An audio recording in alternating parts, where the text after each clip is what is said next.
Assalamu alaikum. Today we are going to discuss on Basel III.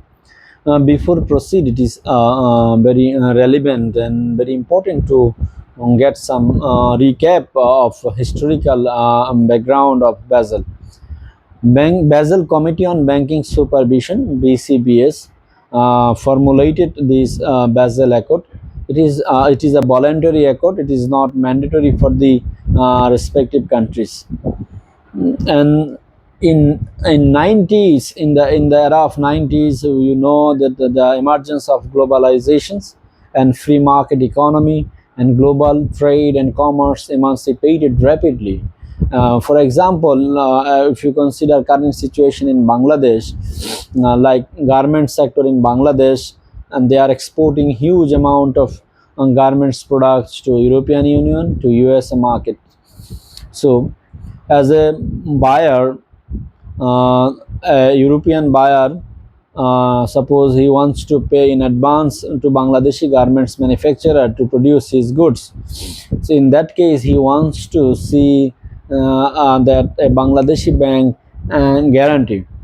And if the banking systems of Bangladesh remain volatile, fragile, and they are suffering from liquidity crisis, so in that case the investor will not get the confidence to the particular banking systems of Bangladesh. So to overcome this problem, so Basel Committee on Banking Supervisions, they formulated a set of guidelines, a set of principles to promote global trade, to promote global business, commerce, import and exports. So they set some criteria, and that the bank, the all the major banks of the global economies should follow this set of principles, regulatory requirements, so that the banking systems of a particular country remain strong, and that is very helpful for international trade and commerce. So Basel I was first introduced, and that is they focus on credit risk. So their sole focus on credit risk. It's still credit risk is one of the main focus of banking systems, because the banks deals with public money, and they collect the deposit from one segment of the society, and they lend borrow the another segment. So the credit risk is that the amount of money a particular bank lend to a particular industry or entity, the amount may get default. So the risk is the money that banks invested, it may not come back, return back.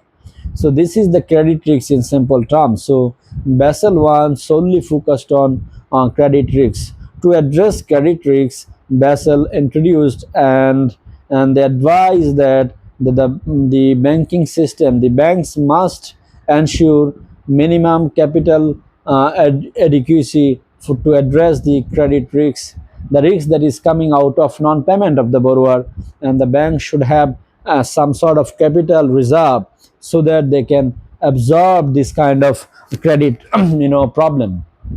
And subsequently, in 2004, there are other risks become very serious to notice.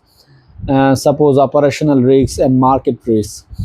So to not only credit risks, the operational risks of the bank and market risks of the bank is become very important, and that's why in 2004 Basel II was formulated, and it is famous for its three pillars, because it is three pillars is number one is minimum capital requirement, number two is supervisory review, number three is uh, market discipline.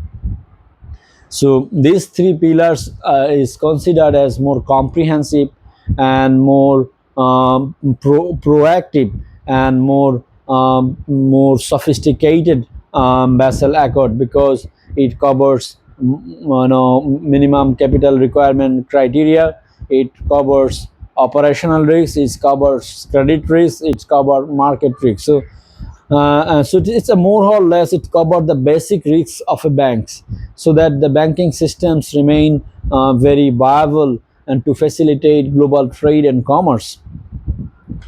And for the first time they put a lot of emphasis on the central bank's role. So they put a lot of emphasis on central bank's role. The central bank should monitor proactively if there is any problem, if there is any liquidity crisis, whatever the problem the other banks are facing within the purview of a particular country. The central bank should make a policy, so should enforce to keep the banking systems viable and to keep the banking system sustainable.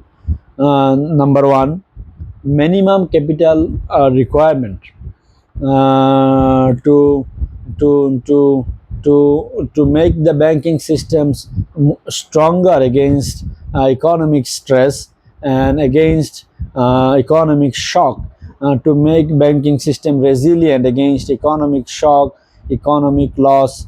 And the minimum capital requirement is suppose in common equity tier 1 was 2% and overall was 8%.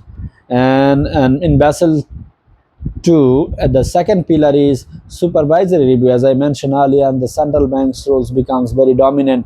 The central bank should closely monitor and regulate the banking system so that the banking systems remain safe and resilient against any economic loss or any economic shock.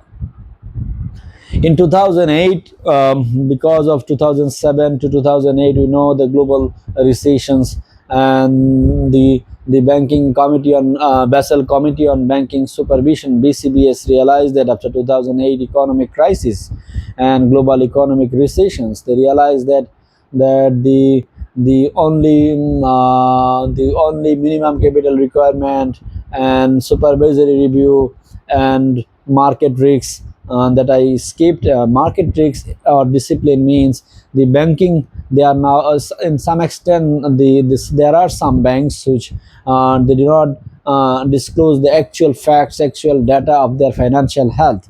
So in Basel III, the market discipline means the bank should publish and disclose their actual financial positions to external stakeholders, so that the economy can get the real picture of the banking sector.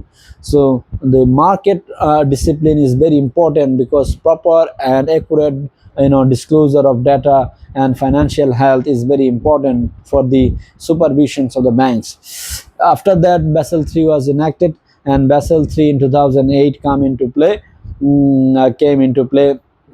Basel III is the extension of Basel II. Basel III was more sophisticated. It paid more focus that the only three pillars is not sufficient to ensure the viability of the banking sector, to ensure the sustainability of the banking sector. So the 2008 global recessions tells us that the banking system needs strong leverage, strong liquidity in the case of financial stress.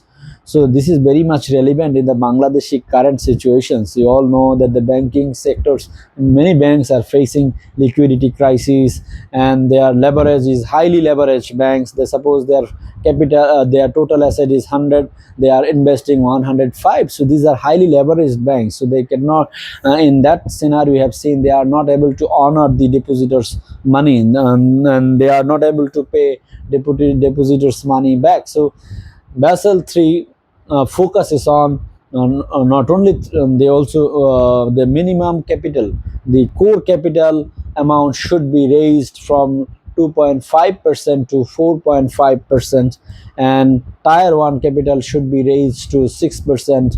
And in Bangladesh Bank, they added another 2%. The minimum capital education requirement of a bank should be 10%, and conservative capital buffer should be 2.5%. That means 12.5%. So the additional point was there should be enough liquidity, and that's why Basel suggested that LCR, liquidity coverage ratio, there should be a 30 days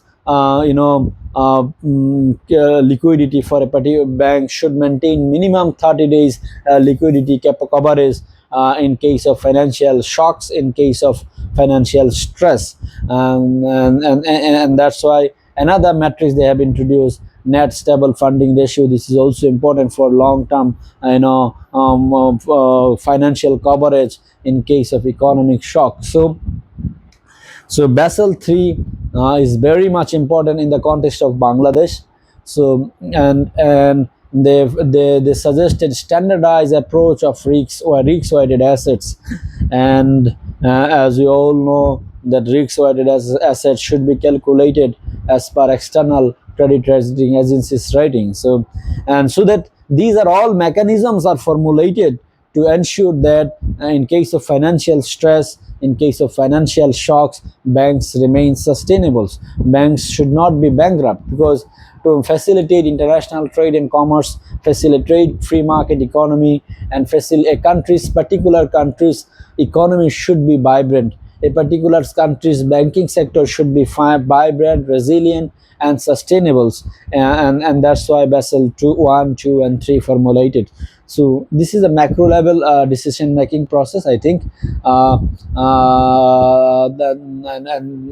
very, this is very important for to maintain overall stability in the banking industry, and particularly in Bangladesh, Basel 3 is very important for ensuring viability of the banking sector of Bangladesh. And I think all the banks and the central bank should regulate and strictly, and all the private and government banks should follow these Basel Accords to remain healthy, to remain resilient, to remain sustainable in the case of financial stress, financial shocks. Thank you for watching me.